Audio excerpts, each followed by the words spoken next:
Right on the goal line. Wakeham kicking out North Beluga's way. Here comes Debutant. Scramble. Tigers. Alex Twal. Alex Twal has ended up with a ball. Oh no. Unbelievable. One small step for man. One giant leap for Alex Twal. Even if he didn't leap Earth to score the try. A miracle on Fox League on a Saturday night, and everyone in Campbelltown knows it. Unbelievable! 12. Can you believe it? We've made a joke of him coming onto the field, his feet on for a minute. And Alex Twal, look at the joint, it's rocking here in Campbelltown. They are going berserk. Crossfield kick from Wakeham. And Twal just lurking there under the post. He keeps following. Clever lunges, he leaves it, and it's Alex Twal. Twal has scored! The world's beautiful! And welcome in to another episode of the WestsLife Podcast. I'm your host, Josh Barnett. We are brought to you by Holman Barnes Group, which includes West Ashfield League's best place to watch the game live and loud, and you can do that for Origin tomorrow night as well. Obviously, the West Tigers have the bye coming up this week. But, at WestsLife Pod on Instagram and Twitter, please give us a follow on those socials. I think we're in the 900s on Instagram now. So if you're on Instagram, check it out. Don't worry about the bikini models and all the other boring stuff. Give us a follow at WestsLife Pod on there. On those, you'll see our Linktree link as well. You can find everything that we do through those links on the Instagram and Twitter profiles. Support and take part in the show, patreon.com/WestsLife. Shouts to the guys and girls in there. You have about probably an hour-ish to drop your questions in the channel on the Discord if you haven't already. And shouts to everyone tuning in on YouTube on a Monday evening, not watching the cricket. I don't know about you boys. I have the cricket on in the background.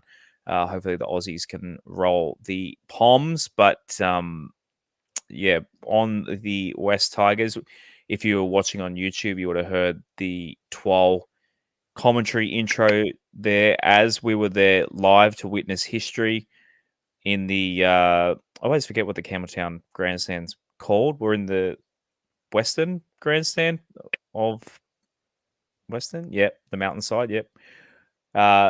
We didn't get to hear Vossi. It was a little bit unfortunate that his co-commentator was Michael Ennis, but you said it leading into the game. I think you said it in the Discord. It was kind of fitting that Vossi was on commentary, and it could have been a sign for the 12 try actually happening. Yeah, g'day Josh, g'day Rob, g'day everyone watching and listening in. It's actually kind of funny. At first, from our vantage point, we didn't realise that it was Twal who scored. And then when you said to me, hang on, was that Twal?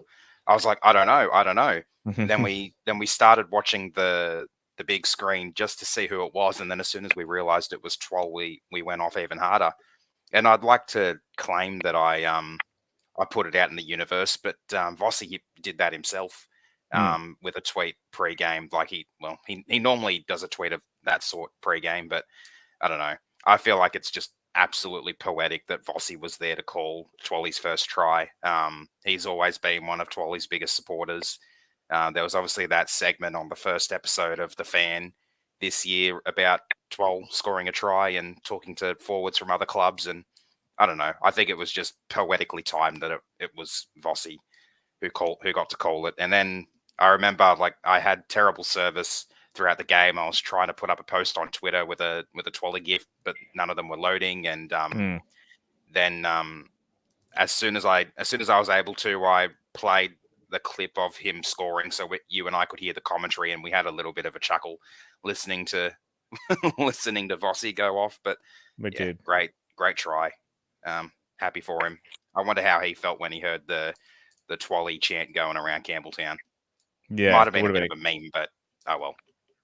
No, I think it was a great moment for him, and I think he was trying his best to, concentrate on the game at hand. Rob, you were a late scratching for the game, but I bet you were going off in your lounge room watching that one for Twally. Yeah, g'day fellas, g'day everyone listening.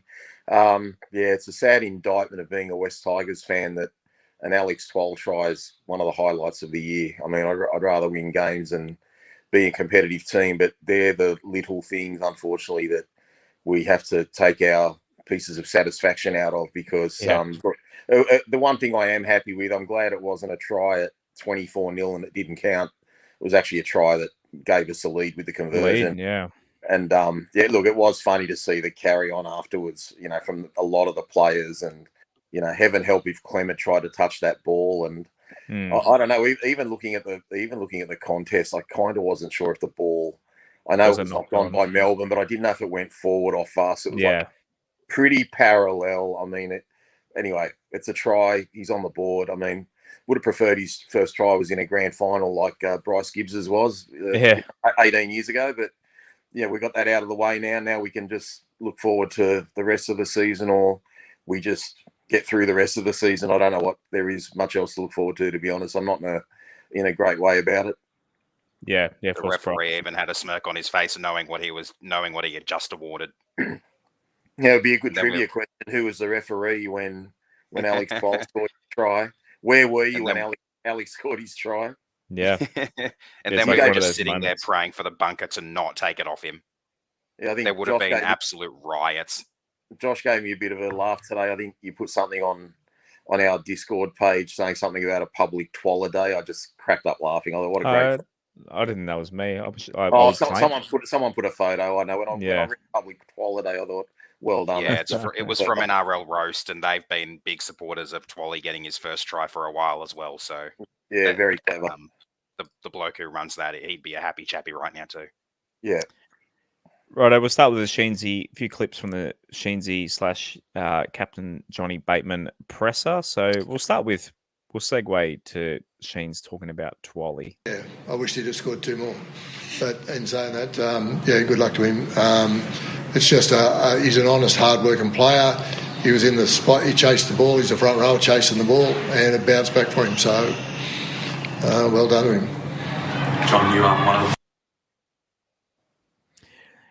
the... As I feel like, I know it was after a loss, but I don't know, Sheensy, did he come off a little? I mean, he's not the most high or low emotional guy, but seemed a little bit down. I guess the result, he didn't want to get excited after we ended up getting smacked, I guess.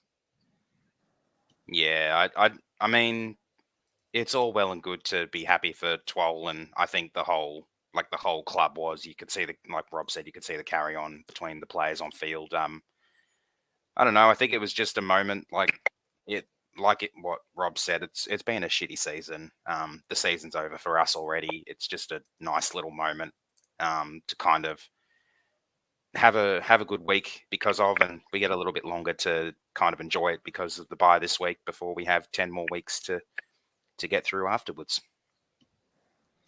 Right, we'll go to Sheensy talking about the halves pairing with Stafford. It's a question and I won't answer now because I need to have a good look at the game first. Again, you look at the game with emotion, then you sit down, look at it in the video and make some decisions on what we might or might not do. But one thing's for sure, we haven't got a lot of options at this point. But we didn't get any further injury tonight, as I understand, so that'll help anyway. Rob, you obviously didn't have much to choose from, but we all thought the Stafford Toa at 5'8" experiment was a left field odd one. What did you think of that and what Sheensy said there? Oh, look, we called it last week. I mean, we knew what was going to happen based on the Gold Coast game because that's where Stafford got thrown in. And I mean, he can run and he's elusive. It was just a dumb decision. Not that he didn't try, but he's not a link. We look disjointed. Wakeham's trying to run the show. He's got a 5'8" that can't kick the ball. He's got a hooker that doesn't kick the ball. He's got a fullback that doesn't kick the ball. I did call on Wakeham needing to do a lot more, but in his defence, he didn't have much around him, guys. It's a pretty bad decision, especially when you consider Will Smith was 18th man. So I don't know. We're meant to have a next man up mentality. We didn't put the next man up. All we did was weaken right centre Naden would have been better off on the left centre. Kapoa, just one of the worst games I've ever seen defensively. I don't know what he does. I don't know what they teach him. I don't see it. I don't see the guy getting better. Maybe in his defence, he's meant to be playing more second row now, and he shouldn't have been thrown into the centre. But if I ever see him at left centre, I actually won't watch the game again. It's just really gives me the shits, guys. I'm at the point in my life where with footy, I just don't have a filter anymore. It's nothing personal. He's just fucking shit. I'm just going to call it how he is. He's absolutely fucking shit. I don't know how he gets a start in first grade. And just while we're on that, Talon should never be in first grade. And I'd rather put an absolute shit kicker that's never played before, because all that person could do is play just as shit as Talon and Kapoa play. So there's just no excuse for playing him anymore, guys. And I'm pretty frustrated about the whole thing. That was a really poor effort the other night against a team that was missing 6 or 7 guys. I know we're missing 3 of our best probably, but it's not the point. They absolutely rolled through us from the get-go. We showed a little bit of fight after halftime with the ball, but defensively, I just can't believe how many meters they made per set. And given the 3 of us were there a fortnight earlier when we played Canberra and we tackled our asses off, we were in the ruck, we were in the collision, we were moving up quickly. They got all their tries from freakish kicks and a drop bomb. And then to see what we saw 2 weeks later, but as a unit, the boys have switched off. There were definitely some individual efforts that were very credible. Our back row, the 3 of them all had good games. There's some good stats there. But as a unit, guys, they just gave up, man. There was no confidence. It was like, if we're winning, great, but once we were losing, there was nothing. And how could there be anything? You got a bloke who's not a 5'8" playing 5'8" in one of the key positions. So, look, some good things to come out of it. It's good to see the young hooker get a run. Like, his first run was pretty amazing.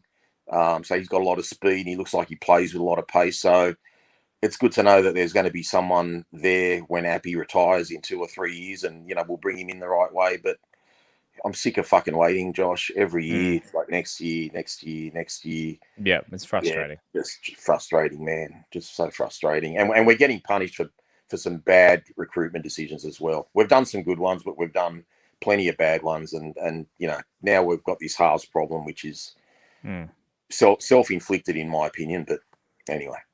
Well, here's Sheensy talking a little bit about that. No, what Brooksy does is what Brooksy does. That's not. I don't think that affected the team one bit.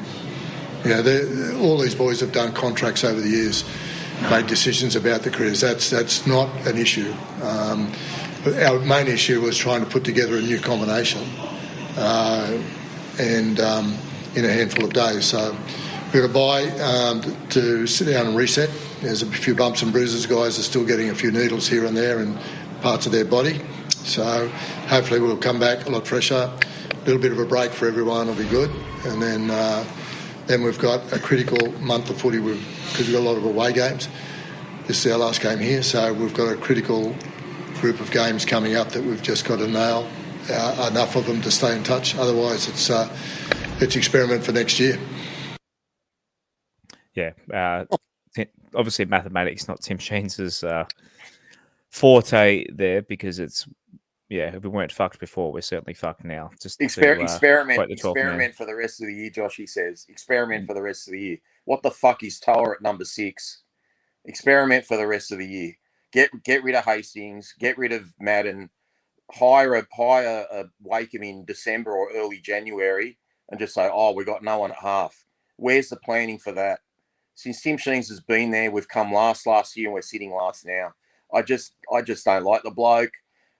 And at the end of the day, whatever I say, whatever people can say, you're sitting in your lounge room bagging the shit out of him. We've come last and we're sitting last, and I got the ladder to back me. He's just shit, and we're not going to be any good till he's out of the club.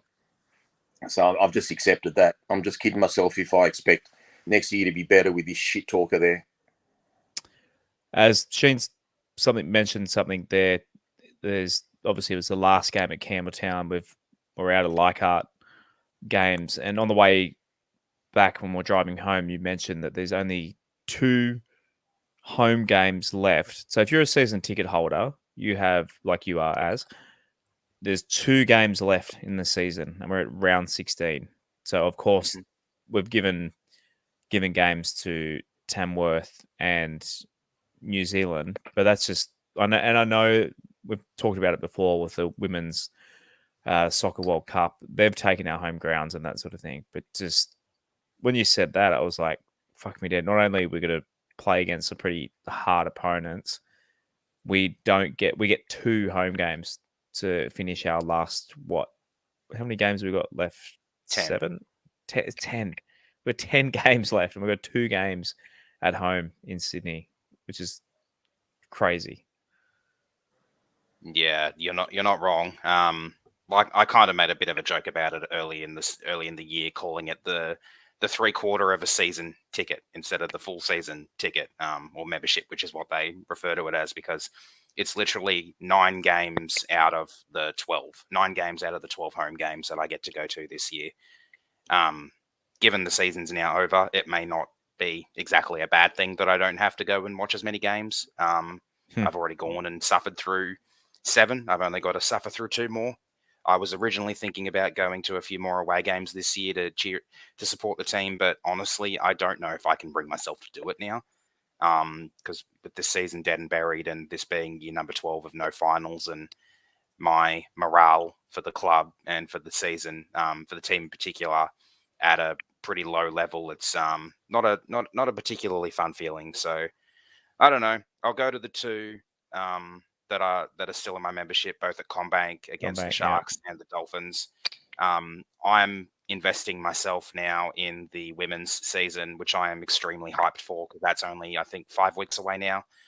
And I'm looking forward to cheering for those girls. Like, as soon as tickets for our round 1 game against the Eels at CommBank come out, I will be jumping straight onto those and buying one, and trying to convince my dad and my brother to come along with me and watch the girls' debut game as well, because I think that could be a lot of fun.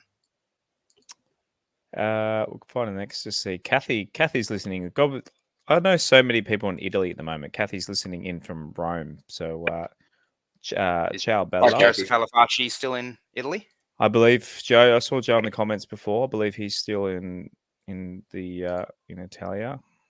So, Kathy asked me to send her the halftime and full-time scores on Saturday night. She was having bad reception with her NRL app. You're like, Forza 12. Righto, next. Here's Sheensy talking about Jahream Bula. 199 metres again, 3 wickets in a row. He's only played, it's amazing he's only played 8. He was 8 or 9 NRL games, so he just keeps impressive. He's a superstar of the future, there's no doubt. But, he's quiet kid, and that probably goes against him just yet. But for that amount of games, I'm not expecting him to tell blokes what to do. He's not got that personality. What he is he finds half a hole, and he works hard, and you've got to work hard to get him. He's a find for us, and I think after 50 games, he'll be something special. Yeah. So 50 games, that's 2 years, Rob. But hopefully he re-signs beyond those 50 games, because we've had a fullback in the past.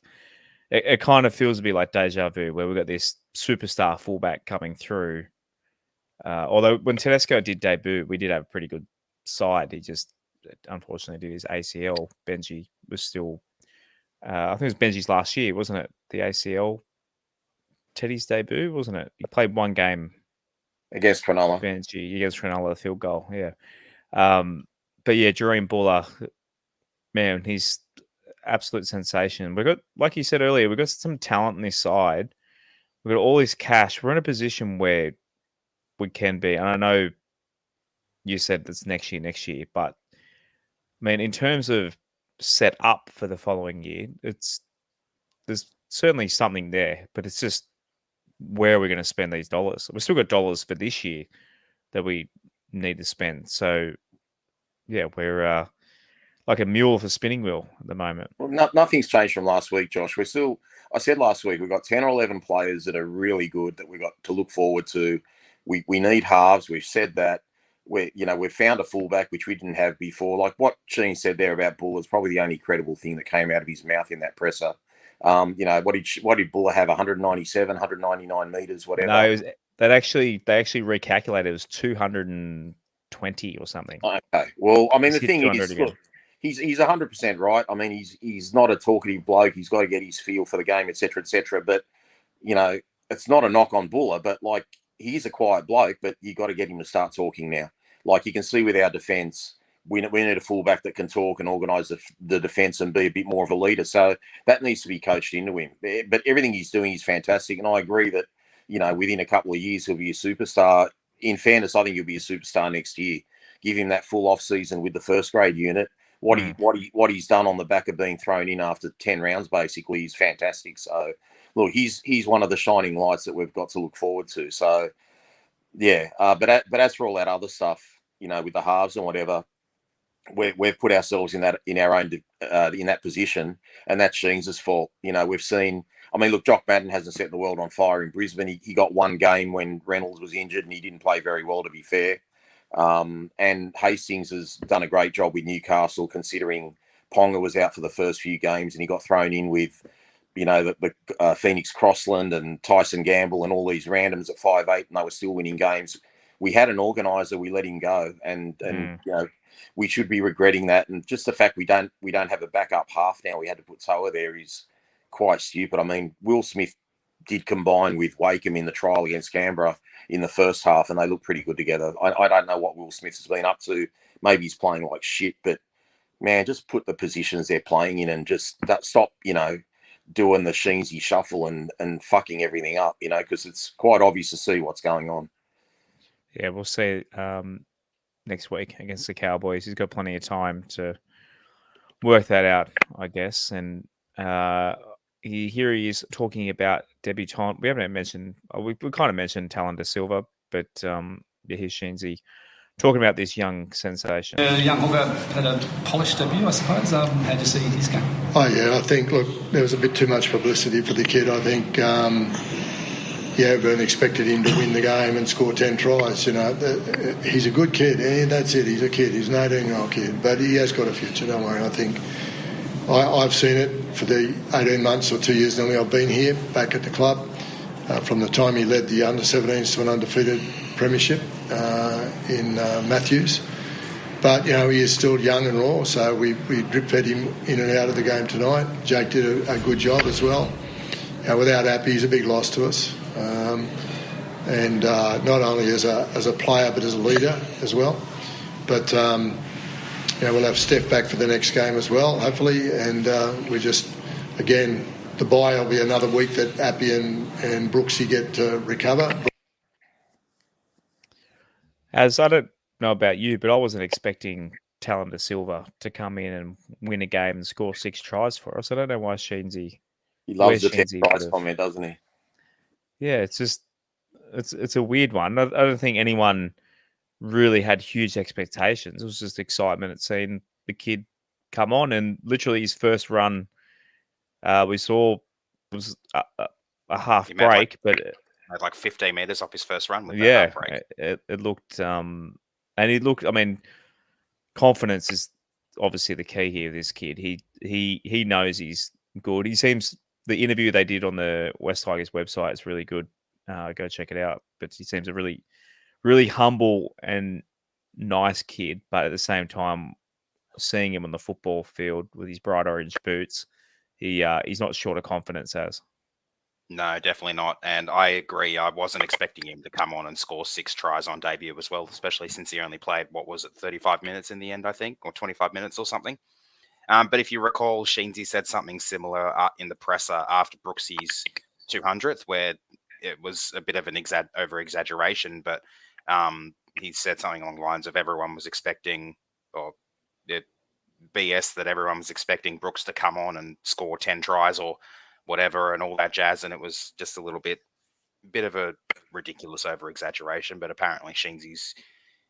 that's one of his go-tos at the moment. But yeah, I'm super stoked for Talon. He had a great debut. If I remember rightly, he might have only missed 1 tackle, so he stood up defensively as well. I just want to bring up this really dumb take I saw on Facebook. I think it was yesterday, might have been yesterday, where someone basically said, until Appy or Brooks comes back, we should play Talon as an 80-minute hooker to blood him for next year and to play Simpkin in the halves. And I just started thinking to myself when I read this, I was like, dude, what are you smoking? Like he's an 18-year-old kid who turned 18 literally a month ago, coming up against blokes like Nelson Asofa Solomona, who was an absolute grub the other night. Yeah. All those other Storm forwards, Tui Kamikamitha, like any of the others you want to name, and he'll be coming up potentially up against some Cowboys forwards like Taumalolo, Leilua, all those other guys, Cotter, Nanai, and like you're not going to have this 18-year-old kid coming up against these grown men for an 80-minute game compared to the fact that he's only played maximum 70-minute games in the junior grades. He played short stints of 70-minute games in Jersey Flag, and he then played a couple of short stints in an 80-minute game of New South Wales Cup. Like, there's no chance in hell that a young kid, no matter how talented he is, can come into the most demanding position, like most physically demanding position in a football team for like a smaller bloke for 80 minutes and live to tell the tale. Rob, what were your impressions of this kid? Look, I tweeted after his first run. It just reminded me of, obviously in the hooking position, but it reminded me of Benji's first run almost 20 years ago at Campbelltown. Like, I'll never forget that run. I won't forget the speed he showed off the mark. Look, probably the one mistake he made was going for the try, but you wouldn't begrudge a kid. You could see his eyes pop up open, knowing that, like, he knew he was going from dummy half on the last tackle before he even took off. But really good debut. What I was impressed about the most was actually post-game. I could just see how much he embraced the moment, how he got around with his family and friends and supporters and took photos. And he just really wanted to cherish his debut. And he's got so much confidence, which is really good. To be fair, I didn't get to see the Farah comparisons, as in, the way he moved around dummy half. But I've watched the game again. His service was first class. He plays with a lot of pace. I agree with Aaron. He's not going to play 80 minutes, but with all due respect, Aaron, if you're getting involved in those Facebook pages, brother, like it's just asking for trouble. It put 10 years on my life, seriously. Like, it aged me 10 years. I got off those ages ago. So that's the only one I've commented on in a couple I'd have full-time fights with people on stuff like that. But look, good debut. And that's what I'm saying. There's things to look forward to. So, but I just want to see players playing their rightful positions. And if people are playing badly in their positions, don't play them again, guys. We've just got nothing to gain out of it. We've got guys who might not be up to it, but, Tristan Riley scored 7 tries in 6 games at Cup. Okay, give him a go. Even if he can't tackle, he's got to be better than Kapoa, who we just keep pushing, and Talau. And what Talau was on the bench and didn't even get a minute the other night, did he? Like, what sort of bench rotation is that? Like, why didn't we have another forward out there? And we were getting pummeled. Like, they were rolling through us every set, and they scored tries untouched, with backline shifts to Warbrick's wing. And Kapoa just looked like an absolute deer in headlights. And he just stopped, missed the ball, turn around and just stand still. And it was like that's what happens at training, and that's what I do on the field. It's just fucking embarrassing for a first grader, and we keep persisting with it. So, and like we said before, I don't know if you got this, Josh. Have you got the bit where Sheen says it's very hard to find halves talent? I don't think so. Well, he said something to that effect. And I'm thinking, well, if it's that hard to find game managers, why did you let 2 of them go? We're in this lack of depth in the halves position because of him. No one else. It might be in this clip. This is a clip him talking about the Ben Hunt situation. Player, but I'm certainly not going to start a rumour that we're chasing him. He's on contract with St George. He's got no clause to say get out of that contract. So at this stage we can't deal with anyone that's that's in that situation. So we're obviously looking for next year as well. Given Adam Dewey may be late coming back next year, I've heard on the conservative way and said he won't play. If he does, it's a bonus for us next year. So right at the moment, we are actively looking for options in England and here. So, but so is a lot of our clubs. It'd be nice to be a classy 7 in these days because the money comes with it for the boys. Is that what you're talking about there, Rob? Yeah, he says something to the effect of that they're very hard to find. Look, I mean, I get to watch most of the games, on the weekend, and having watched St George the last couple of years, there's no game that they've won that they wouldn't have won without Ben Hunt. Like, okay, if we're not allowed to, ethically go for him right now, I get all that, but Hunt's probably got 2 or 3 years left max. He doesn't want to play hooker. Thankfully, we got the best hooker in the comp, in my opinion, in Appy Coruscant. So he never has to worry about ever going to dummy half. And we've got a young kid called Talon to Silva who's going to take that spot. And, we've still got Jake there. So Ben Hunt doesn't have to worry about playing hooker. It's just a matter of whether he wants to go to Queensland or go to a different club. But he would literally make us a top 8 side. So why can't we throw stupid money that we propose to throw to Moses? Why don't we throw it at him? Like, I can't see another club offering him 1.1 or 1.2 per year. And, we've done worse. We offered Mbai 850,000 a year, whatever, for 3.5 years. Like, surely Ben Hunt is better than that. St George are such a rabble, but when he's there, he just makes them look a better team than they actually are. And if Hunt's on, they're competitive. And if Hunt's not on, they lose. They're literally like they are a one-man team. And I just know we've got a better roster than St George. If we could snag him ASAP, it'd be wonderful. Maybe he doesn't want to come to us, which is pretty much the case with every club. But let's make him an offer that, he can't refuse. Or try and make an offer. Like, we just can't let it go and say, oh, look, he wants to go to the Titans or the Roosters want him or whoever or Canterbury. I think we've got to make a play, guys. And even if we don't get him, at least we'll be jacking up his price for some other team to have to pay more for him and screw their cap up a bit. But we've got all this money, Josh. Like, we've been told we're 1 million under the cap now. We've released Joffa, who's on 400 to 450 this year and 600 next year. Brooks is going to be off the books. Well, that's $1 million that's freed up. I mean, and we've told other players to look elsewhere. The one thing I will say with Adam Dewey, this hasn't been reported, but Adam Dewey's first operation went so well, the surgeon actually considered doing both ops in the one go, and Adam's doing that second operation in 2 weeks. So originally he was going to let that recover for 4 weeks, but the surgeon is so happy that he's actually going to do that second operation early July, and he's planning to be back by round 12 at the latest next year. So hopefully we get Adam back in the middle of next year, which would be something, because we've given him a contract extension and we all thought he wasn't going to play it all next year. So I'm pretty hopeful we get Adam back in the middle of next year. Well, enough time for him to hopefully earn another contract. So enough time, to ramp him up. Well, enough time for him to show that he's worth, see what he can produce. One place that's certainly worth the effort is West Ashfield, part of Holman Barnes Group. So for the West Tigers versus the North Queensland Cowboys game, which is Saturday week, you can support the Tigers from West Ashfield when they you can don't miss out on mouth-watering half-price pizzas and $4.80 tap beers from kickoff until half-time. The Ambush West Tigers group are also giving away fantastic prizes with your chance to see special appearances by West Tigers guests from 4:30 p.m. For more information, visit holmanbarnesgroup.com.au. Holman Barnes Group, bringing people together. And those pizzas are sensational. If I wasn't in Fiji that weekend, I might probably would have been there.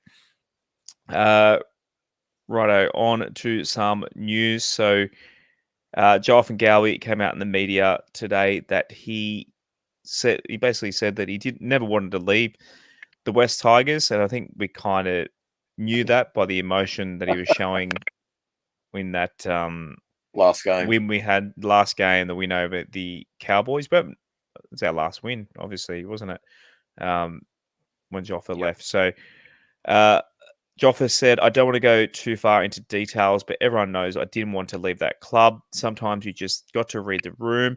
I just put my best foot forward and backed myself to come here. I don't think it was that hard when it really wasn't my choice. Everyone knows how passionate I was about that club. I signed 3 years for a reason because I wanted to stay there to be part of the changes that were going to come. Things changed and what happened was out of my control. As if you're reading that and you're potentially going to sign with the West Tigers, it's very concerning that a guy like Joffa, we love Joffa on this show, big fans of him and the effort that he put in a rubbish side the last couple of years. It kind of hurts a lot more reading this. Yeah, and wasn't it only like a day or two before he won the Kelly Barnes Award last year that we offered him a 3-year contract or a 3-year extension or whatever it was? So Yeah. I don't know. It's extremely disappointing. I get that when he was re-signed, we didn't have David Klemmer and we didn't know we'd be getting David Klemmer. But in saying that, he was our best player last year, leaps and bounds above pretty much every other player on the team in what was an absolutely terrible season. And I just think it's extremely disappointing that he was basically pushed out of the club. It seems like there's still some issues with the culture in regards to the higher ups treating players the way they are in regards to like saying, hey, bugger off if you want, or whatever it is they're saying to them. It's just extremely disappointing. Rob, what are your thoughts on this? Oh, look, it's really disappointing for a number of reasons. I know Sheen's pre-season wanted to make Joffa captain, and other people that have got the decisions there didn't even think he was going to have a first grade spot. I know the decision to get rid of him was because of the money he's going to be on next year.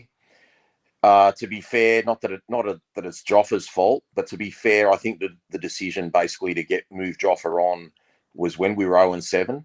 I think we kind of was already starting to, pack the tents and lock up the circus. So I think it was done then. But you see how good we were through the middle in that Cowboys game, and then, literally like we haven't been the same team since. What bothers me is I just think, obviously we want the guys with the talent on the field, and that's really important, because if they don't have the talent, they can't produce wins. But we need people within the club that love the club and want to be at the club. And now we've got rid of him, we got rid of Hastings, and we I'm not meaning to cry over spilt milk, but like now we've got a halfback who we've invested 10 or 11 years in that wants to test the market, yet he's been backed by the club, and he's like basically saying, well, F you, I'll look elsewhere. Yet we're getting rid of guys who want to stay there and be there. And I'm sick of the excuses. Oh, this bloke's a prick.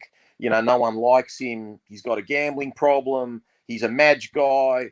All this fucking bullshit. This guy won't come to the club because he's going to be there. What are you running there? Are you letting the inmates run the prison? Like, that's your job. There's going to be clashes in personalities. There's some people that aren't going to get on with other people. We used to get told back in the day there were two factions in the Housey and Tigers days. There was the Benji faction and the Robbie faction. Like, that's just life. Like, if you got players that want to be there, that's the hardest thing. Like I don't see the same Joe Offengowie at Parramatta. I know he's only had a couple of games. He got injured in the first game and he made his comeback last week, but he doesn't even look the same player to me. Like, not running with the same passion or tackling. I'm not saying he's not trying, but if your heart's not in it, your heart's not in it. And you could see that with guys, you see that with Benji at St. George or Farah at South. Like, some players love the club and want to be there and want to see it do well, and some don't. And I just think we've got too many Chiefs and not enough Indians at that club. We've got too many coaches. We've got too many people putting their hands in the pie. We've got Lee and Justin going behind everyone's back and getting Fulton, because obviously figured Sheens doesn't know what he's fucking talking about, which is true. And there's just no unity. It just seems like there's decisions made willy-nilly. And, what are we doing now? Now we're chasing any halfback that literally has number 7 on his back. So I just think it's poor. We can't cry over it now because it's done. But what do we learn from this? Like, I don't know. I just don't get how you get rid of a player that's performing at the club, or you don't do a backflip and say, you know what, this guy's really been good the last 2 weeks. Are we doing the right thing? Instead, we just bent over and let Parramatta, get what they wanted. And, and that's a club that's always given us a hard time when we've wanted something and screwed us around. So I just think it just shows where we're at a club and where other clubs are. We're just so far behind in the off-field department. And, look, I hope Fulton can fix that, but, I just don't know. I'm just going to wait before I judge to see what he does, because I've got my reservations on his appointment as well. Rob, one of the concerning things for me in that regard is how much of this are they going to continue doing once Benji takes over in 2025? Are they going to keep doing shit behind his back, or do you think they'll support him more, or what do you think is going to happen in that regard? I've said it before, maybe a couple of weeks ago, Aaron. I think if Benji and Fulton aren't on the same page, I mean, Benji's not going to take shit, and it seems like Fulton's not going to take shit. I heard privately, what he told Warren McDonnell, and he wouldn't sort of take a backward step there. He was very, very direct in his views and who was going to be, calling the shots. So if Fulton and Marshall ever do clash, there's going to be a big issue. And I dare say the club's not going to get rid of Marshall. They'll kick Fulton out. So, but, look, let's just see what Fulton does. But, if Fulton's a bloke that got Aaron Woods to Manly, I do have reservations. Righto, back to the game itself, 28-6 to the Melbourne Storm, obviously on Saturday evening, despite Alex Twal's 22nd minute try there. Halftime it was only 14-6. A few stats. Possession, 53% to the Melbourne Storm. I feel like the Tigers maybe got that back a little bit. I mean, when they're scoring tries back-to-back, it's pretty hard to get possession. Anything else as it stood out from you? The completion rate, 82% for Storm, 32 or 39 for them, 26 or 36 for us. So not great completion rate. Too many errors from our boys in this one. Yeah, the errors. We've gone back to the last few weeks, our last few losses. We've gone back to how we were playing in the early rounds, trying to throw things around a bit too much, and I think that's because of the state of the club and ladder position and everything. Probably the two stats I found most interesting that you've got on the screen there, Josh, are the line breaks. We made 4 line breaks to their 3, despite us only scoring 1 try and them scoring 6. And our try was off a kick as well, so we didn't technically make a line break for that try. Yeah. And it was actually reversed when I was looking at the stats with you on the drive home. But it swung around a little bit by the looks of it, but the average set distance, where they've only just barely made more meters per set on average than we had. But when I was discussing it with you in the car on the drive home, that was barely in our favor, despite us having less possession and making less meters. So I thought that was a little bit interesting. Tackle breaks, 36-21 in our favor. It's just, Rob, you called us the Denver Broncos. We've said that a few times this year. For those who don't know, in the NFL, basically, my beloved Broncos are known for great defense and just can't score a fucking point. And that's exactly what my West Tigers are like at the moment as well. Yeah, look, I really don't think our defense was what it's been, guys. I hate to say it. I just think even the other games we've lost, teams have not rolled through us like Melbourne rolled through us. And I think the big difference between the Melbourne Storm and the West Tigers is it doesn't matter who Melbourne bring in, whether they've been playing Z grade, C grade, cup, whatever. When a Melbourne Storm player puts on that jersey, they know their role. They know how they're meant to play. They look like good players. Like you were making jokes last week, garlic, penne, look like we're having pasta or something. We're at an Italian restaurant. Wishart, who's just every time I see him play for Melbourne and he gets 15, 20 minutes, whether it's a hooker or fullback, he looks like an average player. He came on the other night, he looked like a superstar, and I know he's not a superstar. I think we made him look like a superstar. So I just think the difference in the clubs is they have really good ways of teaching their players what their role is. And if you're playing a certain position, this is what you have to do. And with us, in some parts, we don't seem to know what we're doing. So we need to be a bit more like the Melbourne Storm and, whoever's in charge, Benji, Sheens, I don't know. But it's just not good enough, guys, because some of our blokes look like strangers in defence. I've got the game on now and I'm watching it again and they're just rolling. They're their yardage sets are ridiculous. And, like I mentioned those names, 30-year-old George Jennings just made 10 metres. It's just not good enough, guys. It's just not, it's just frustrating because even though we're coming last for most of the year, perform so much better than this, and we are much better than this. And I just feel like, I was worried last week that if the competition ladder made finals look like it's out of reach, that we take our foot off the gas. And I just didn't see the intensity, guys. I mean, I'm not saying they didn't try, but I've seen them try harder, and yeah, we're just not good enough. I'm really worried for the next few weeks. I just think the Cowboys are probably going to put a reverse score on what we did to them at Leichhardt. That was rubbish what we put out the other night. I can't defend it. I've tried really hard to be positive all year, and to be fair, I think we've had a lot to be positive about, even in losing performances. This was rubbish. I'm so glad I didn't go to the game, Josh. You said that our defense missed tackles 36-21. So Storm 36 missed tackles, and we could only score one try off a kick. I know, but it's not like you can't just look at it at the missed tackles. Like I said, me and you were like at ground level watching that Canberra game, and Canberra really came out. They were actually winning the physical battle the first 20 minutes, but we were getting in their faces. They were just probably getting over us in the yardage. But after 20 minutes, they kind of got a bit tired, and we got on top of them. I didn't see that. Like, even though we didn't miss tackles, Josh, our line speed was rubbish. Our first contact was like after they'd made 8 meters before. So we might not have missed tackles. We just weren't enthusiastic. I mean, I don't know. Maybe the ground was a bit slippery and they didn't want to go up too fast. I don't know. It just defensively, it just looked like if we'd have played like we did in the second half in terms of defense, I think it would have been a lot closer. But just some of their tries were just so easy, and how they stripped us of numbers, it's just not good enough. And you don't want to point fingers, but what side did it come down at? Kept coming down the left, and it coming down to one bloke that looked like he'd never played a game of rugby league before. Just some of the top tacklers. So Johnny Bateman, 52 tackles, only 2 missed. He had 41, only 2 missed. Jakey Simkin, 39 and not 1 missed. Jakey Simkin, pretty good, sharing that hooking role with Talon. The Silva, Alex Twal, 35 and 1. And I think Jahream Bula was 34, not far behind with none missed. Tackle breaks, probably he had 6. Run meters, you asked about Jahream Bula before. Rob, he had 217 on the final count.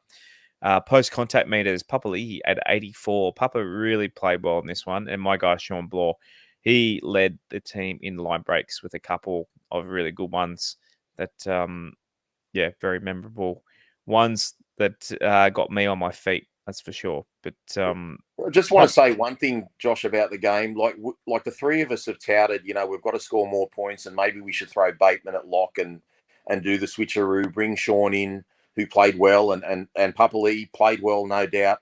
But I'm actually starting to wonder now, like we had really good defence up until we made those changes. I'm wondering, should we go back to, even though Bateman had big numbers and all that, I mean, are we going to persist with keeping him in the middle? Do we put him back on the right edge and maybe play Sean in the middle, although he had a great game on the left edge, don't get me wrong. But I just feel like our defence had a bit, like they were getting used to playing with each other and everyone knew where they were. And I just feel like now we look a bit vulnerable in defence. So maybe do we go back to putting Ice on the left and Bateman on the right and Fanua in the middle and Sean off the bench or something? I don't know. I just don't think it's working. I don't know what any of the listeners think, but we just looked pretty flimsy the other night, guys. Even though there weren't as many missed tackles as the opposition, they scored a lot easier than we seemed to try and score.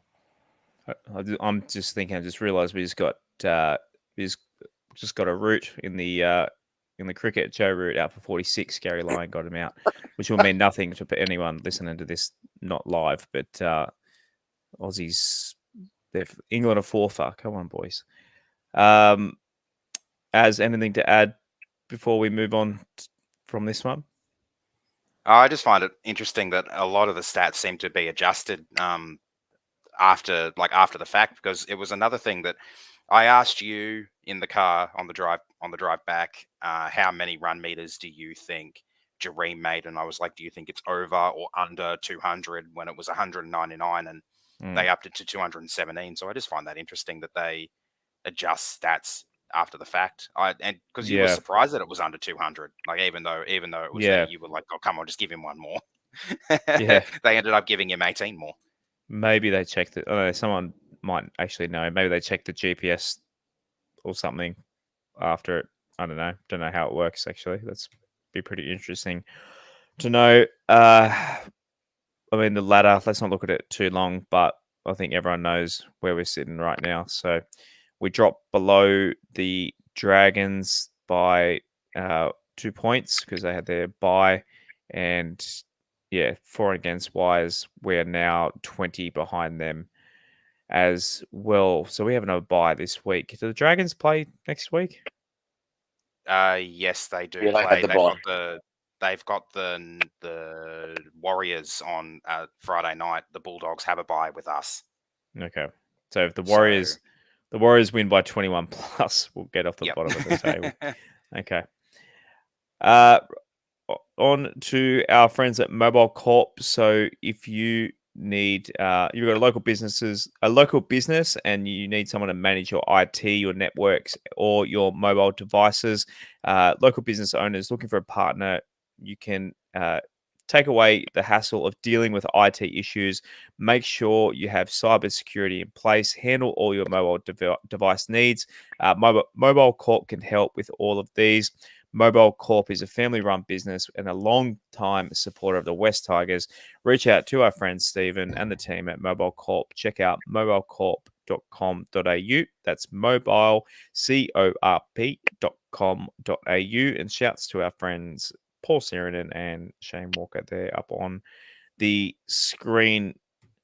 Right on to New South Wales Cup, and not a good day at Leakham Oval on Sunday in terms of the scoreboard. They did erect the new Tommy Raudonikis Tommy Raudonikis OAM grandstand at Leakham Oval, which I got an image up there, but 46-4 to the Dragons in this one. So, the Dragons running all over us. I didn't see any of it, but I mean, Rob, when you got your first grade side's depleted, then your second grade side gets depleted. So I guess we can't really expect too much from our Reggies at the moment. Oh, definitely. And I think Dane Laurie and Will Smith were late withdrawals. Poor old, the late Tommy Raudonikis. Every time we do something in his honour, we get freaking lapped. Crikey. Yeah. So, yeah, not good. But, I guess if there's no one pressuring in lower grades, it's not helping the top grades. So, yeah, it is what it is. So the table there, the Magpies, they sit in 10th. They're 6 and 8. So yeah, it's falling a bit apart in that grade as well. Jersey Flegg, they had the bye last weekend. Righto, on to player ratings. I'll run through them and I'll get the boys to pick out any that they think are overs or unders. So Jahream Bula, 7.1. David Nofaluma got a 5.3. Brent Naden, 4.6. Asu Kepa-Oa, 3.4. Junior Tupou, 4.7. Stafford Toa, 4.6. Brandon Wakeham, 3.6. In the forwards, Fanua Pole, 5.6. Jackie Simkin, 5.2. David Clemmer, 6.4. Isaiah Papali'i, 7.7. My guy, Sean Blaw, 7.8. The second highest in this game. Possibly first, which I'll get to in a second. Johnny Bateman, 6.4. Talon Silva, 6.5. Tommy Talau, 1.2 for his 0 minutes. I probably should have just taken him out of the survey. Pretty unfair for poor Tommy, who sat on the bench the whole night. Alex Twal, 8.6. A lot of 10s given to Twally for this one. Alex Safar, 4.5. So, look, Sean Blaw, 7.8. I was hoping for an 8 for my guy. Nearly got there. It was probably just one. I should have dropped a 10 in there. I don't vote in these. I should have dropped a 10 in there. Maybe that would have pushed him over the limit. But Twally, 8.6. A little bit of a sentimental vote there for Twally. So really, I think technically Sean Blaw might have been our man of the match in this one. But Isaiah Papali'i, 7.7 as well. Between those two guys, really were our best players in this one. And Jahream Bula, I think 7.1 is unders as well. I think he's I think they've voted down on Jahream purely because we didn't win this game. I think he was better than a 7.1. But what do you boys reckon? Look, like I said earlier, the back row were amazing. I'm really happy for Sean because he's copped a lot of flack. Some of his runs are outstanding. We've always known he can be that player, but just to see him do that, to paraphrase Tim Sheens, I hope you don't all expect him to make 3 or 4 line breaks every week. But I mean, Kind of do. He's starting to find his feet. He's coming off a knee injury. He hasn't had much first grade. What is it? He's only his second game back in first grade, I think. Obviously when Joffa left, he's come in, 2 weeks up, a week after Seyfarth got dropped. So, look, one thing I do want to say, and I'm happy to take every West Tigers supporter on here. If you want to take me on, private message me. I'll absolutely, I'll rip you all to shreds because I'm watching the game for a third time now. Go and get stuffed if you think Brandon Wakeham had a bad game. You are absolutely fucking kidding yourselves. I'm watching it again. His kicks were spot on. Yes, he kicked to Warbrick a couple of times. We also got an Alex Twal try from Warbrick. Sean Blaw's line breaks are from Brandon Wakeham passes. His kicks were spot on the try line, where Kapoa jumped up like a fucking lunatic and dropped it. I don't know what else the guy could have done. He didn't have a fucking 5'8". Like, seriously, fucking pull your heads in. Watch the game again and then come at me because you've obviously seen the game once and you said, oh, Wakeham shit, he didn't score 10 tries tonight. And he's had a fucking good game.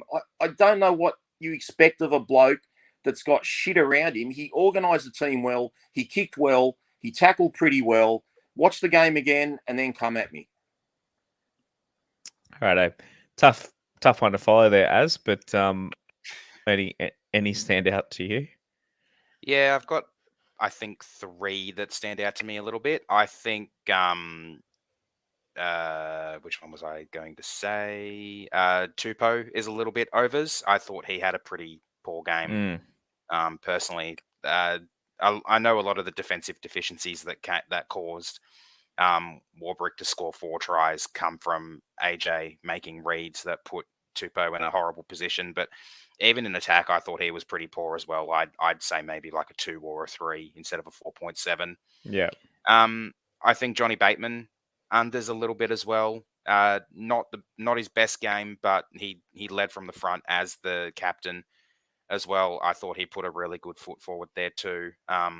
And the way he stood up to Asofa Solomona, especially when Asofa Solomona should have been sin binned, was really good to see. Like he's got that dog in him, as the kids say.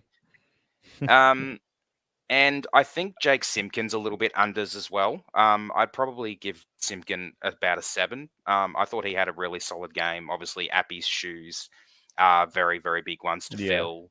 So we're obviously not going to get the same output from Jake that we would from Appy. But by Jake's standards, I thought he had a really solid game as well. I'd probably give him about a 7. You mentioned Asofa Solomona there. Add him to the list with Tino, list of absolute fucking grubs that I can't stand. 100%. Absolutely. Matthew on Facebook said, "Did Bateman get marked down for his Falcon?"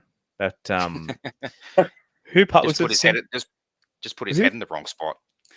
Who threw that pass? Was it Simpkin?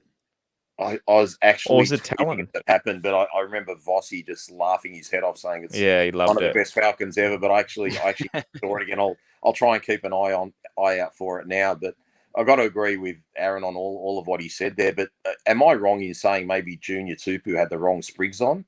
He just looked like he had roller skates on. Yeah, he had no. Every time he got the ball, he was slipping over and sliding. He made a couple of good runs, but everything else was pretty piss poor, to be fair. Yeah. He dropped a pretty simple ball. They spread the ball left, and if he catches it, it wasn't a perfect pass from Kepa, but definitely catchable. Probably would have big chance to lead to a try. He got outjumped by Warbrick as well for Warbrick's first try. So talking about intensity, I'm just watching the Melbourne Storm last try there. What the hell's Brent Naden doing? He's just staring at the ball instead of falling on it. Like he's there and he just doesn't want to get dirty. Doesn't want to fall on the ball. That's what I'm telling you, man. There was just like there's difference between saying you're trying, but when you actually see it on the field, there was no desperation whatsoever. He's there, could have fallen on it, and just they have an air swing, and the second bloke gets a try. It's just really poor. What about the dropout that led to their last try? I think it was, or the play that caused the dropout where I think it was Jahream gets absolutely collared. Yeah, coat hanger. Yeah. There are a few. We didn't get any help from the refs, but we were never going to win. We were never going to win.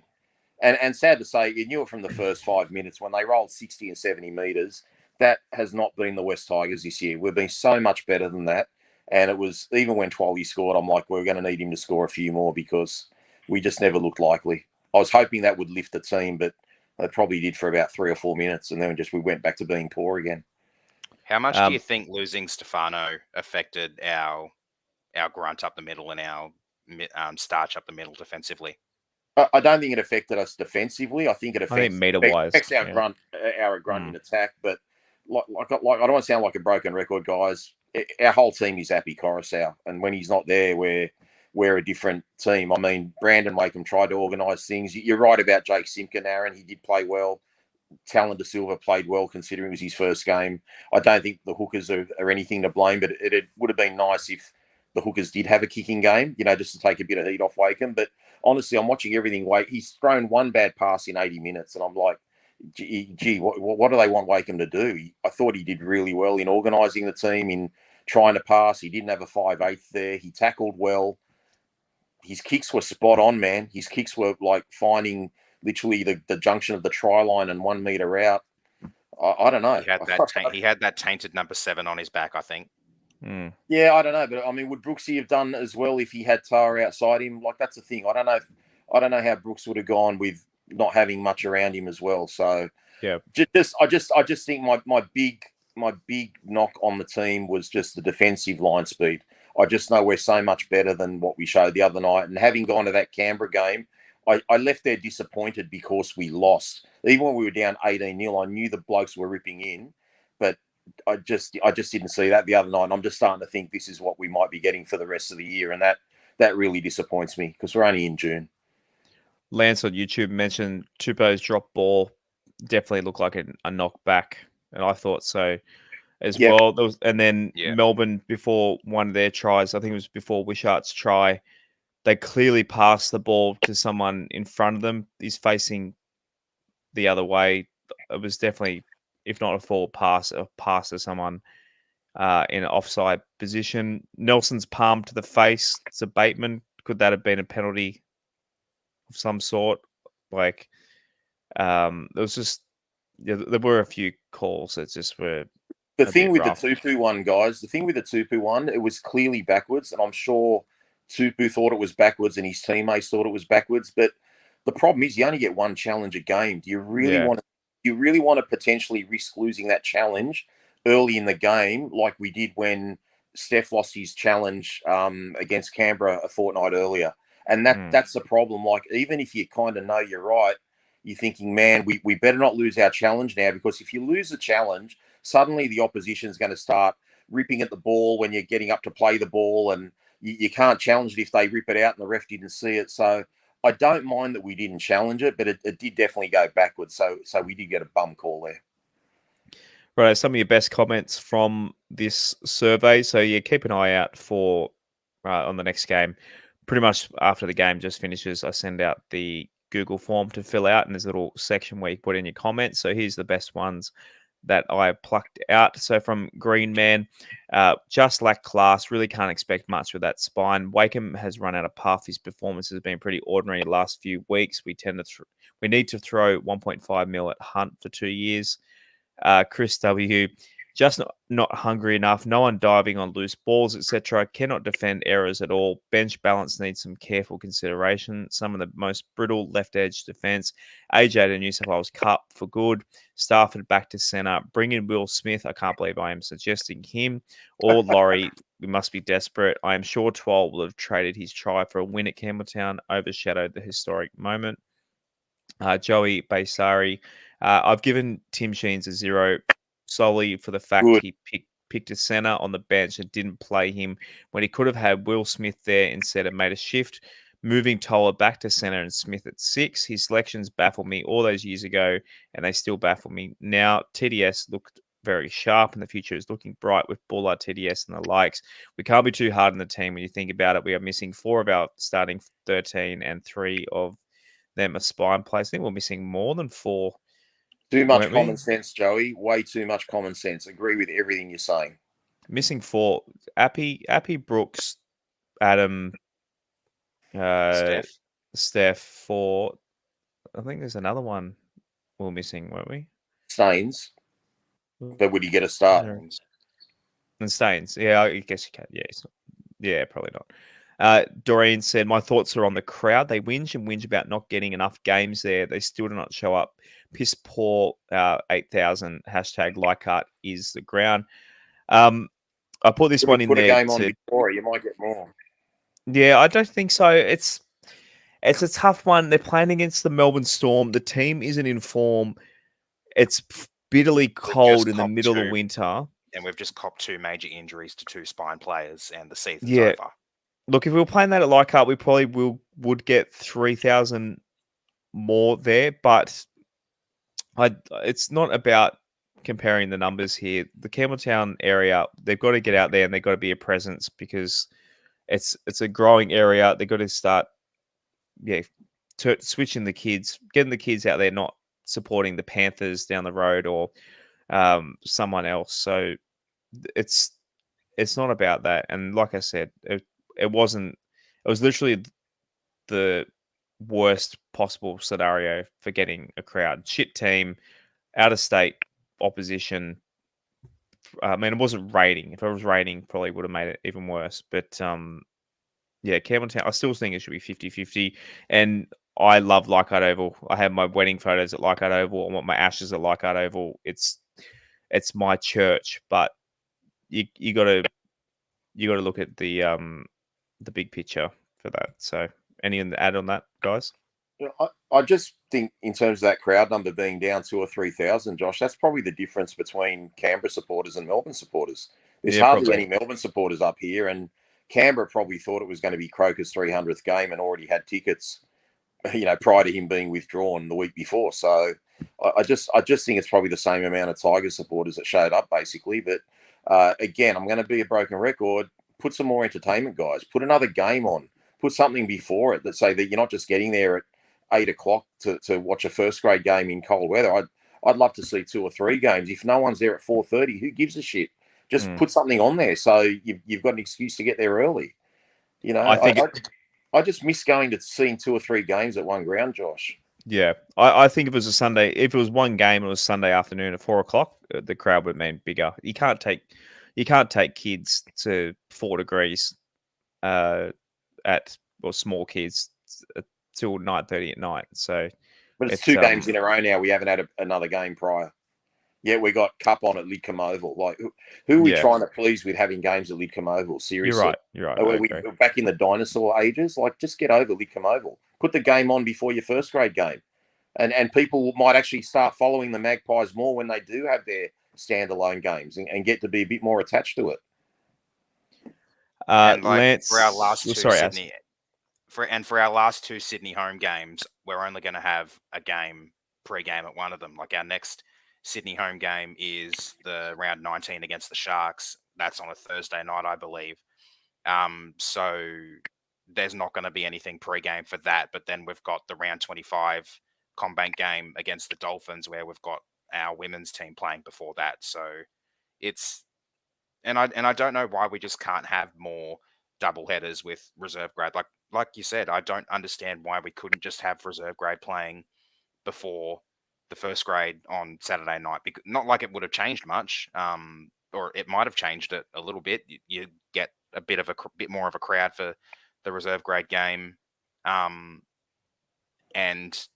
like fans get a bit more value for their buck, because I think tickets cost the same whether there's one game or 2 games on the day. And I don't know if that's going to change when the NRLW starts and there are double headers there. Like, if tickets are going to cost a bit more for like an NRL and NRLW double header. Like, I don't know how all that's going to work, but yeah. Well, I know we had a lot of players promoted, Aaron, and we've got guys on the bench that have come up from New South Wales Cup. But hand on heart, I could not name 5 players in New South Wales Cup. Like I know Laurie and Will Smith pulled out. If you asked me to name 5 players that got flogged on the weekend, I couldn't name them. And that's because we don't get to see them though. Yeah, but we don't get to see them. We don't get to see them. I don't know who they are. You ask about a certain player, you don't even know what he does. Like I'm not going to go to Wickham Oval to watch a game. And you can't even watch a stream or anything. That's what I mean. It's just pathetic. Lance Koshny, he said, "I live in Wollongong."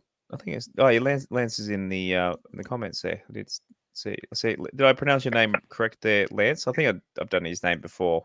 Yeah, I'm pretty sure you did. I pronounced it Koshny last week, and he said that was right. So Koshny. I live in Wollongong. Fortunately, decided to attend this particular game as I was able to watch Twal's moment of magic in person and experience the electric atmosphere around the ground. But I was disappointed that the fans didn't rush out onto the field.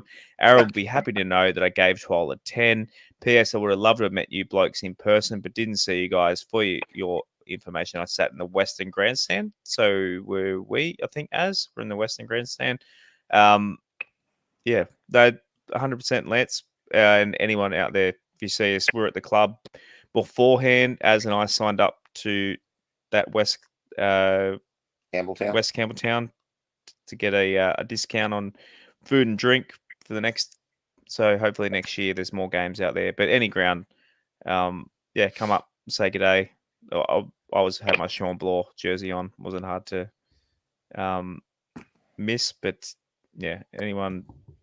We were sitting up, and in the grandstand, we were sitting up in my member seats in Bay 33. So if anyone's near Bay 33 next year out of Campbelltown, reach out, come say hi. Yeah, Leichhardt. We had plenty of people come up to us at Leichhardt in the Latcham Robinson as well. Dom Jet. What are the boys doing at training all week? Their plays in the red zone are horrendous. The last tackle options are a joke. No direction, no leadership, no skill, no creativity. Who is coaching us? And whoever it is it's not fucking working. Dom Jet always agree. Lets us know how he feels. Patreon.com/WestsLife if you want to support the show. I think one of our Patreons, last I checked, had dropped something for us to talk about. Andy was taken, says, at what point do we start questioning the appointment of Scott Fulton as recruitment boss? Bit of a worry at this point in the season, having no first-grade halves signed for 2024. And then One Way Trip came in after and said, that's not really Scott's fault. Yeah, that's fair. I mean, he hasn't. Well, how long's he been there? 4 weeks? Yeah. And the reason we got no backup halves is because whoever made the decisions, whether it's Sheens, Marshall, whoever, got rid of Madden and got rid of Hastings for greener pastures with a couple of forwards. So, look, who knows? I think we've got to find someone. Josh, you're probably aware. Apparently, the Telegraph are reporting that we're chasing up Cogger from Penrith, which is quite a desperate move. I'm not a fan of his personally. I think it'd be a bad signing. Poor defender, average goal kicker. Can organise, has got a decent kicking game, but not a good goal kicker as such. I just think it's a bit of a sideways move. The only thing I would say is good is if they're trying to bluff Luke Brooks's management and sort of say, righto, Brooks, if you're moving on, well, we're moving on from you and we're looking elsewhere. But other than that, I just think it's a really poor move. Not that there's much out there. Yeah, I think it's a bit desperate. Yeah, I'd rather just look. I think Luke Brooks will be back next year. I reckon. Yeah. To finish, Shane Cole, our Benji Marshall tier Patreon member, he said, another shit performance, even with Appy and Brooks there Saturday night. In my opinion, we still don't win. We are still clueless in the red zone. We've been making great meters all year to get there. And then what? Our fifth tackle options are average and we rarely contest last tackle bombs.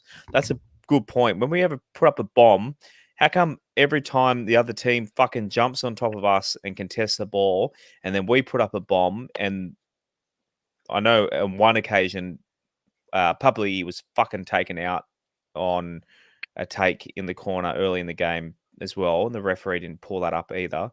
but for whatever reason, get up there and fucking contest the ball. Are we kicking it too deep for the players to get there? It's just, Sometimes. I don't know. Just it's all those little 1%ers, our team, like short kickoffs, short dropouts. We can't defend them. We can't do them. Every other team in the comp seems to be able to do them. But anyway, back to Shane. This is Shane's time. Sorry, Shane. Seriously, what are we doing at training? I'd love to know how much time is taken focusing on our attack. What is that imbecile Shane's doing? Marshall would have something to do with it. He wears the headphones during the game. Who's running this shit show? How long before our next crop of stars like Bula and co start to look elsewhere? It will be another Tedesco, Moses Woods exodus. Can you blame them? Oh, well, we only have another 4 years to go before the next 5-year plan comes into effect. Shane did send this email, I think, not long after full time. So he was on one there. Love you, Shane. Thank you. Our next show will be Thursday night. We're probably going to just it's obviously a buy round. So we'll still do our normal tips and that sort of thing, and a mailbag as well. So if you've got a question or topic or something you want us to discuss, email us podcast@westlife.com or join us live on the show as well Thursday night. So obviously State of Origin, we're not going to go fucking live on when hopefully the Blues beat the Maroons, but yeah, we'll be live Thursday night. I know the girls are playing Origin Thursday night as well, but we'll have that on in the background. So anything else to add, boys, before we say goodnight to Big Dog? No, I think it's other than Alex Twal and David Nofaluma now combining for 100 tries between them. There's not much to say. But look, I just think, I might have gone off a little bit on a few people tonight, especially Sheens. Sheens is basically in my Jason Taylor basket now. Like that's the level of lowness I've got for him. But everyone says, stop whinging and just support, blah, blah, blah. It's really hard when you see poor decisions being made year after year after year after year. Now we're 12 years of not having semis, and you're just meant to just sit back and wave your scarf and say, go Tigers, and everything will be okay, and get your kicks out of, a prop forward scoring a try after 116 games. We just need more to look forward to. And I just think I'm glad we came up against Melbourne, because honestly, Melbourne could have had another 5 players out and they still would have beaten us. They are a club we need to aspire to learning your role as a player, how to come into, and I think the coaches need to do that as well. And it just shows that we're way behind the 8 ball in everything, guys. And I'm not saying it's doom and gloom. I still think there's a lot to look forward to, but it's not just the playing group that has to be better and getting better halves and getting better depth in the squad. We need our fucking coaches to be better. So, they've all got to be better. And, I've had enough, guys. After the game, I just didn't even want to do this. I was just thinking, what am I going to fucking say on Monday night? And I'm not a quitter. I don't want to not quit, but literally every time we lose now, I'm like, I don't want to do a podcast anymore. That's how the level of frustration it gets, because I want this team to do so well. And I don't want to heap doom and gloom, but fuck, mate, I'm telling you now, whenever we put a shit performance, I'm going to rip the fuck out of everyone. I do not give a fuck anymore. I'm fucking over 12 years of shit. Everyone's got to be better, especially those knobs at the top that are doing fuck all. Again, not sure how you're going to follow that. Rob, he's bringing the fire tonight, but fucking over it, man. We don't disagree with him, though. I'm at the Shane Calder level of supporter. I was going to say, you're giving me Shane feels right now. I won't. I'll never fucking ditch you. Like, I've got a responsibility to you to do this thing, but I'm not going to fucking sit here and say it's fucking all roses and sunshines and lollipops or whatever the fucking phrase is. It's fucking shit. And I don't want to see it to go down the track of last year where we're going to get flogged every week. And Sheens is going to put fucking hookers at fullbacks and fullbacks at props and backs that don't get any fucking minutes on the field. He's just got to, seriously, someone just fucking get rid of him. Take him out. Do something. Offer him a job somewhere else. Pay him not to be there. We'd be better off. He just fucking shits me. And how anyone listen to his 2-hour podcast, fuck me. I can't listen to 7 minutes at a presser. Christ. Right, Az, what could you finish just with?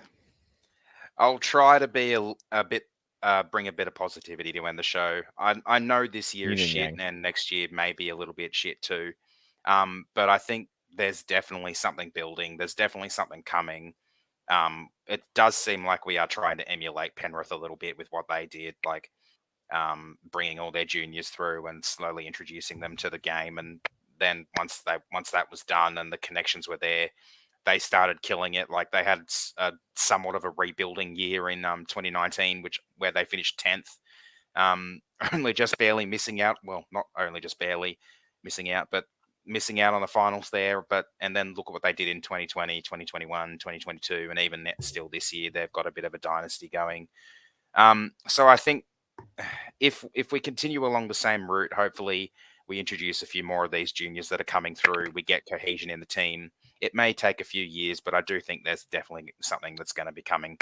But yeah, as for this year, like Kim said in the Facebook comments there, bring on the women's team. There's no excuse why next year can't be good. Yeah, next year we'll be top 8 next year. Be fucking I'm hoping. Think of a way to next get a year will be better. halfback. Think of a way to get a halfback. Pretend if you do not get a guy to steer the team, that you're going to die. That's how you got to think. Be desperate. If I don't find the right man, I don't have a position. This club's got to be desperate, not just sit there and say, oh, Tim and Benji and Robbie and West Tigers DNA. Fuck off with that shit. Do your fucking job and give us a good team to support, and a team that is in the hunt in July, not when the season's over in May like last year and June like this year. Come on, man. We've got a big supporter base. We want to see the team do well. Anyway. And give Sean Bloor a contract extension this Love week. Sean Bloor. Sean Bloor's allowed to make mistakes. He doesn't make them, but he's allowed to. We love him. But everyone else can get fucked. Seriously. Righto, everyone. Thank you for joining us live tonight. We see you in the comments and love shit spinning. As much as angry as Robbie is, he's angry at the team. He loves you. We all love you, all our fans. They come up to us at games. They join us in the comments. Interact with us on the socials and our Patreons as well. We love you all, and have a great evening. Go the Blues, and we will see you on Thursday. And boys, I know it's hard, but go the Tigers. Pull your finger out, Sheens, you old fart. Go the Tigers. Thanks for listening to another episode of the WestsLife Podcast. Please follow us at WestsLife Pod on Instagram and Twitter, and facebook.com/WestsLifePod. You can also support and take part in the show at patreon.com/WestsLife, and give us a subscribe on YouTube and turn notifications on. We'll see you again next time on another episode of the WestsLife Podcast.